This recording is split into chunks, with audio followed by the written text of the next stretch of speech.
Umani ng pagtuligsa sa mga kongresista ang petition for certiorari at prohibition na inihain sa Korte Suprema ni Vice President Sara Duterte laban sa fourth impeachment complaint. Sa petisyon ng pangalawang Pangulo, hiningi nito na ipawalang bisa ang ika-4 na impeachment case laban sa kanya.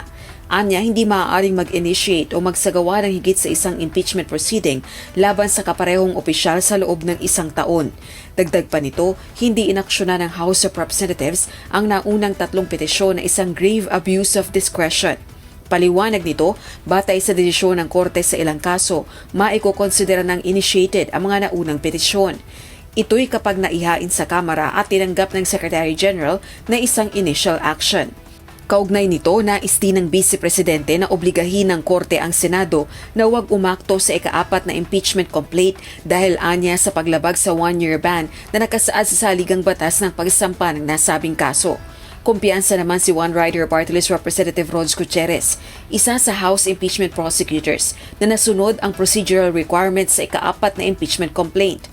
Ganito rin ang panindigan ng iba pang kongresistang sumuporta dito, kaya na-transmit sa Senado ang Articles of Impeachment.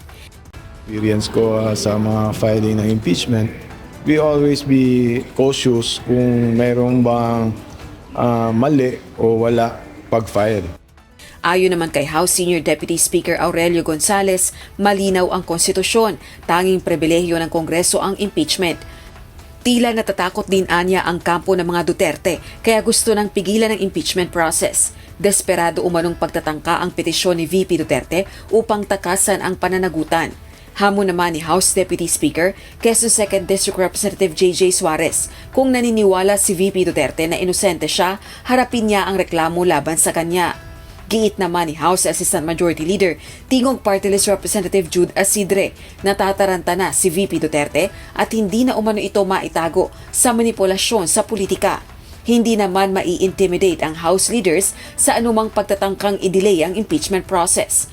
Tinuliksa rin ng makabayang bloc lawmakers ang hakbang ng pangalawang Pangulo.